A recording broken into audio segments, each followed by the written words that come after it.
Thank you so much. So, in the next 30 minutes, it's about India, and India is rapidly emerging to become one of the fastest-growing impact investment markets in the world.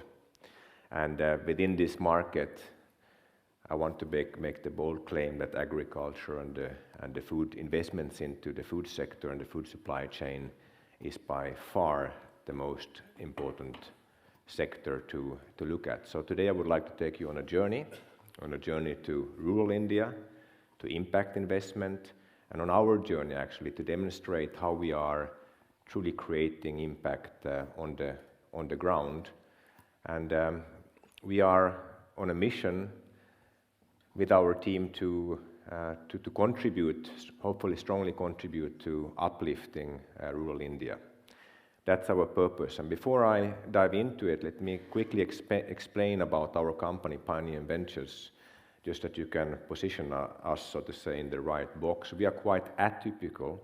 We are not private equity. We are impact investors, but highly entrepreneurial impact investors. Actually, the entrepreneurship is at the heart of our company. So all of the ventures that we have in our portfolio are created by us. And all of the ventures are in the food supply chain sector and adjacent sectors supplying the food supply chain with a very strong backwards integration to the entire rural and farming community, and with a strong digital control. So that's Pioneer Ventures, a combination of investors and on-the-ground entrepreneurs. So before we look at what we do, let me provide you with a macro perspective. So here we are looking at the macro dimensions that are influencing the food sector and the food supply chain sector in India. And if you look at it, we believe that investments into the food sector in India as a market is becoming the largest food investment opportunity in the world. And the element that is driving it from a demand side, we all know that India is the second largest country in the world with regards to the population. But very interestingly, we have a very fast-growing middle class that counts at around 200 million people today. And these are the people who are increasingly demanding healthy and safe food. So that's really the engine of the entire food economy in India. On the other side, if you look at the supply, we have a country which has the largest area of arable land in the world.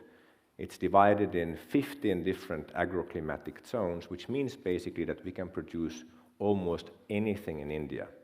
But at the same time, it's a sector, agriculture in India, is very underdeveloped, so it has a huge potential for improvement.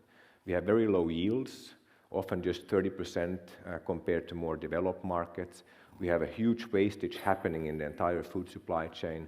If you talk about fresh, it's about half of the goods are actually wasted from farm to consumer. And in international comparison, there is very little processing and value add happening in the food supply chain. So a huge opportunity to improve the entire situation. Now, agriculture and rural India is absolutely paramount for the future of the entire Indian economy. And let me explain why that is.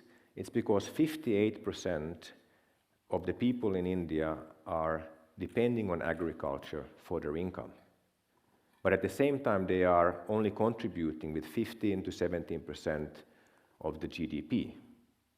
And the average income of a farmer in India at the moment is only $100 per month.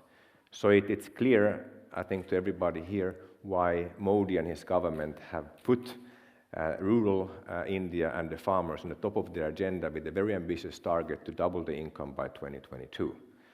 This is hardly going to happen because there are so fundamental challenges that need to be solved, but the intention is there and the support is there. And I will now take you one step down to a more granular level to show where the challenges are in agriculture, what needs to be done. But before we even do that, let me give you a perspective from the impact investment side, because that's the topic of this conference. So unfortunately, there is no more recent comprehensive data on impact investment into India than the McKinsey report that was published in 2017, but it already gives a feeling of how much is flowing into the country, how much is allocated, and how it's structured, which is very important to take a look at. So McKinsey predicts that by 2025, we will reach an annual amount of impact capital allocated to the country between $6 and $8 billion. So you can clearly see, based on the modest starting point, that it's a very fast-moving market. And that sounds all good, right? Especially if those projects that receive that money actually create an impact. It sounds good. But we have a structural issue here, because more than 80% are going into two sectors, being financial inclusion and clean energy. And put clean energy on the side, if done in the right way, it has a significant ecological impact. But the problem with financial inclusion, which takes more than 50% of the money, is that the money invested into financial inclusion does not reach the bottom of the pyramid. So 80% of the Indian farmers still today do not have access to affordable financing. So they are left in the hands of local moneylenders, which are demanding more than 30% in interest rates. And obviously, this is a very, very vicious circle and a core problem in the entire rural space. So this is something to watch out. And only 4% of the impact investments are flowing into agriculture and the food supply chain supporting agriculture. And this is, in my view, the largest lever that one can have, if done in the right way, for every impact dollar invested into the country. And that's the reason why we, as a team, are dedicated to improve this situation and improve the lives of ultimately more than 1 million farmers. So let's take a look at the challenges that need to be solved in India that farmers are facing. So as I stated before, 58% of the people are depending on agriculture for their income, but they only contribute with 17% to India's total GDP. 67% of the farmers are marginal farmers with less than 1 hectare of land. So it's an extremely fragmented space. That's a big problem. The productivity is at very low levels, huge amount of wastage, and we also have significant ecological problems, especially with regards to soil health, where a large part of the agricultural land is at risk. So in order to find solutions, we need to address these problems, and we need to, on one side, we need to find solutions how we can make farming as such more profitable, to make farming as a business more viable. So there is a big need for implementing best practices together with the farmers to increase the productivity, to increase the quality of the produce with good, sustainable, also ecologically sustainable practices. It is important for the farmers that they are not left in the hands of the traders and the local agents, but they actually have a continuous demand for their produce. So the market access is very critical. It's also critical that we ensure that they get the right input. At the moment, they only get what the retailers are selling on the ground. The retailers are selling that what creates the largest margins, not that what the farmer really needs.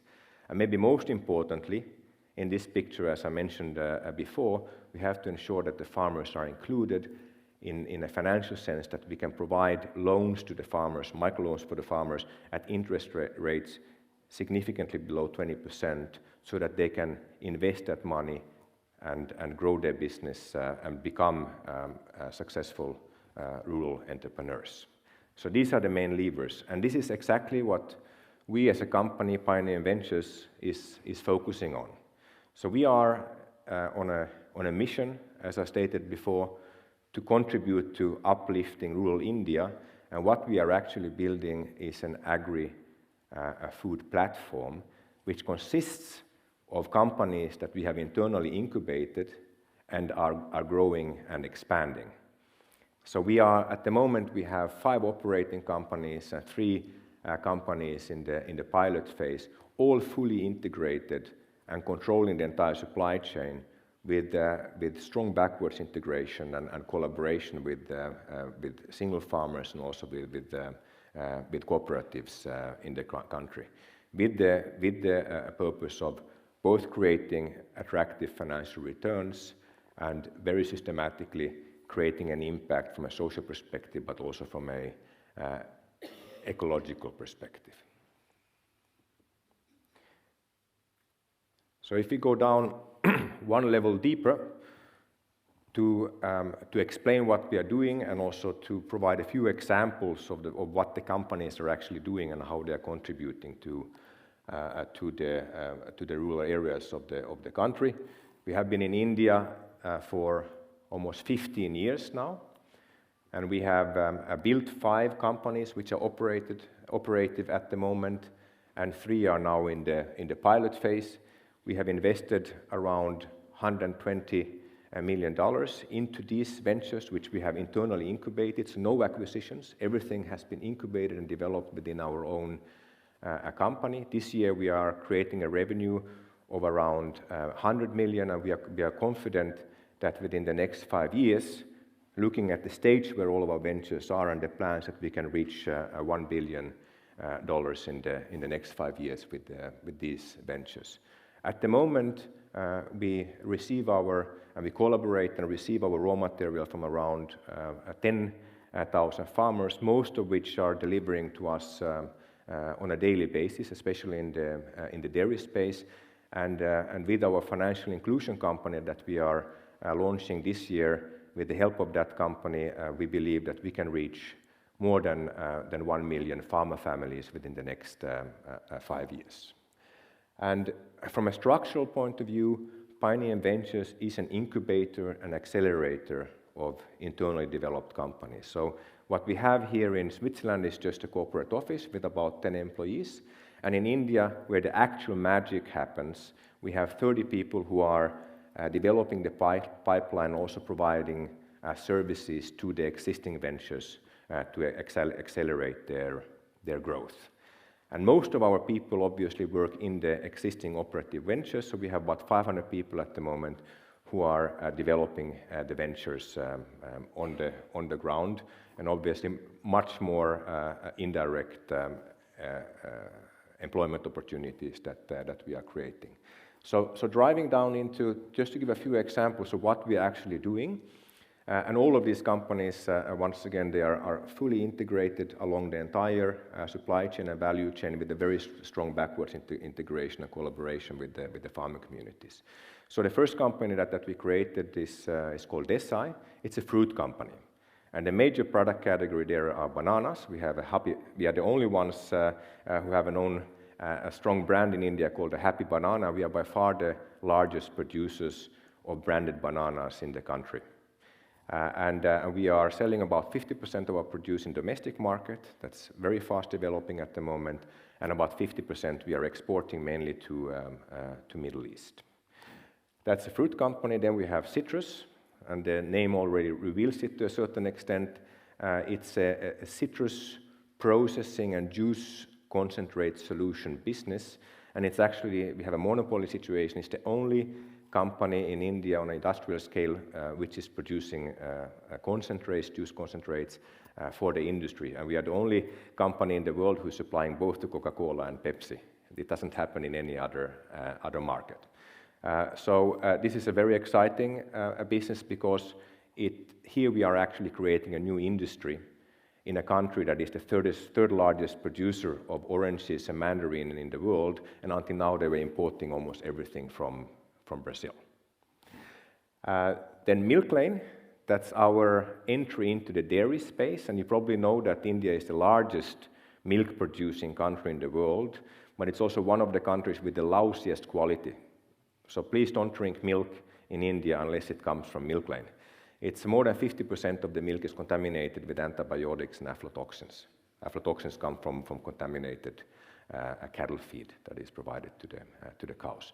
So we reinvented the entire supply chain, building a support system around the farmers, providing veterinary services, cattle feed, extension services, financial services, to really upgrade the farming practices. And in each of the 100 villages that we're operating at the moment in this first cluster that we're building, we have on a village level, we have a collection center with a laboratory setting, testing all of the quality parameters, and also a bulk cooler, which keeps the milk at plus 4 degrees. And until now, we provide most of the milk to other businesses that actually today put the Milkland brand on the back, like Intel inside, just to indicate that it's of good quality. And I'm proud to announce that this year we will launch our first consumer products addressing children and families in India, and it's going to be called Nutrinos in the markets. Basically, to start with, it's yogurt-based products that are guaranteed safe for the consumption of children. Then I go through it a little bit faster. FarmLink is doing a similar job as our fruit company Desai, focusing on food commodities. We are big in rice at the moment. We are expanding now to spices and pulses as well, basically building dedicated value chains for big key accounts and even countries that we are exporting to. And the second part of FarmLink is distributing directly to consumer households and housing complexes in the big metros. So basically covering the daily fresh need and commodity need of these consumers. Then we have Samaru, which will have a really big impact the way I see it. And this is a financial inclusion company. It's a fintech company it's fully digitized, where we are providing microloans to farmers and rural entrepreneurs over this electronic platform. And we are using village-level aggregators or collection center agents, which not only we have, but many companies have in India, who know the farmers the best to distribute these loans.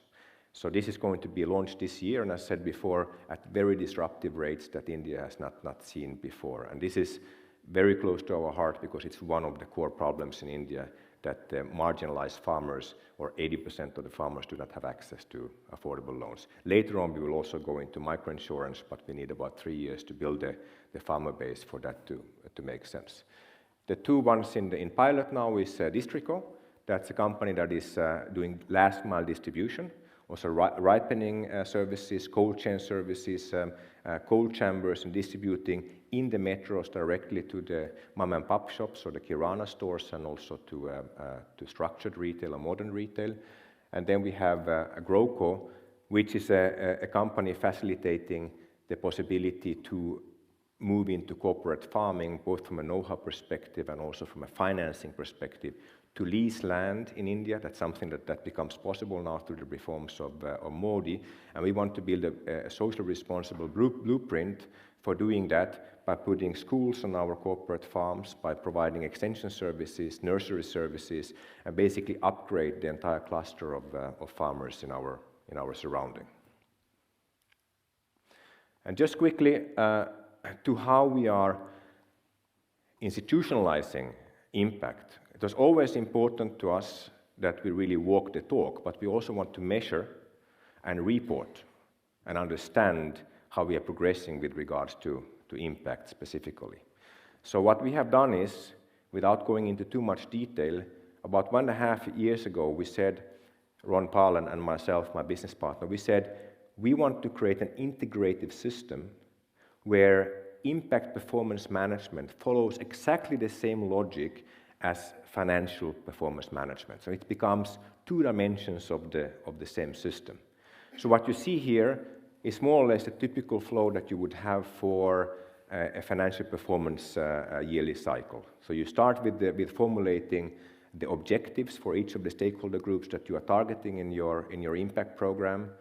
You are making them measurable. You are defining initiatives that help the organization to drive towards the fulfillment of these objectives. On a monthly basis, We are having discussions with the management in the same way as we discussed the financial parameters, saying where are we ahead, where are we behind, what corrective measures need to be taken. On a quarterly basis, we are reporting both financial and impact performance to our investors.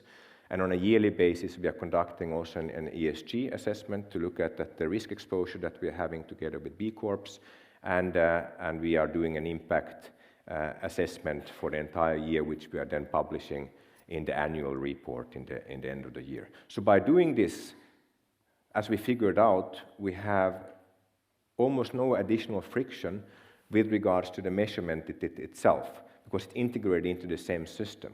But what you can imagine now is with our fast-growing companies, if we are moving from 100 million this year to 1 billion next year, and the portfolio is growing with 2 to 3 companies every year, with a very dynamic market and changing strategies, it's a very resource-intensive and hard process to drive. So you might ask yourself, why we are going through such a big effort to really make it measurable. And it's not mainly for the investors, and as a matter of fact, we are the main investors ourselves, but we selectively invest co-investors to come in on the journey. But we truly want to understand that we systematically move towards a better performance with regards to impact. And frankly, we would not have chosen, Ron and myself, we would not have chosen India if we would not know that this is a great opportunity for us to create impact as well. And it also attracts talent in the country as well, because they see a larger purpose. And if we want to reach those objectives in the next 5 years, then we need to have the best talent joining our journey. So these are strong drivers for it. And let me close. I guess I have 5 more minutes, maybe 3 minutes. But I would like to close this with something very concrete. And this is where it all starts. It starts with the single farmer, especially when it comes to the social impact. And as I said before, we have 10,000 farmers, and I have just picked one example, Mr. Srinivasulu, in the Kuppam region, actually a dairy farmer supplying to us on a daily basis. And I met him amongst many other farmers, and he's just one example, somewhere in the mid-range of the progression of all of our farmers, but it gives a feeling of how the impact actually can be generated. So the discussion I had earlier this year on one of the field trips with Srinivasulu to understand the situation on the ground was, he told me that he's worried because he has 2 daughters together with his wife, young daughters, and he didn't have the financial means to send them to secondary education in a more remote village. And because his business was underdeveloped. He had 4 cows that were productive. They were producing about 10 liters of milk every day, and that just didn't give him enough of income to support the education of his daughters. So we enrolled him into the program. We provided him with education. We provided him with cattle feed. We provided him with veterinary services, and we provided him with a microloan so that he could buy better quality cows. So he expanded his herd size to 12 cows, of which 7 are productive at the moment. And through these measures, within 2.5 years, since January 2017 when he joined, he has been able to triple his revenue and income. So today he earns about $500 per month. And remember, the average in India is $100. So he's one of the really successful entrepreneurs in the village. And what fascinated me equally was an hour later we went to visit the head of the collection center in the village that we are working together with, to whom we are providing the infrastructure, who is collecting the milk from 120 farmers in that village. And he told me something very interesting. He said that the major problem over the past 10 years has been that the young generation, more than 50%, have immigrated to the surrounding cities, mainly to Bangalore, to work in construction, but often driven into poverty. And because of what we have done, of course, not only to our credits, but basically uplifting that village, they are now returning. So more than 30% of the young people had already returned within this time period because they see a perspective for agriculture and for dairy farming in the village. So I would like to end by saying, if this can happen in a village. And we already in this, so to say, pilot phase for Milkland, we're having 100 villages that we have adopted. Our other companies are having much more. And we are driving this scale to more than 1 million farmers in the next 5 years. It's immense what we can achieve, and that is what gives me the largest motivation, in addition to having the perspective of really creating good economic returns, but having the opportunity in India to create such a scale with this model that we can fundamentally and positively change the lives of more than 1 million farmers in an ecologically sustainable way. Thank you.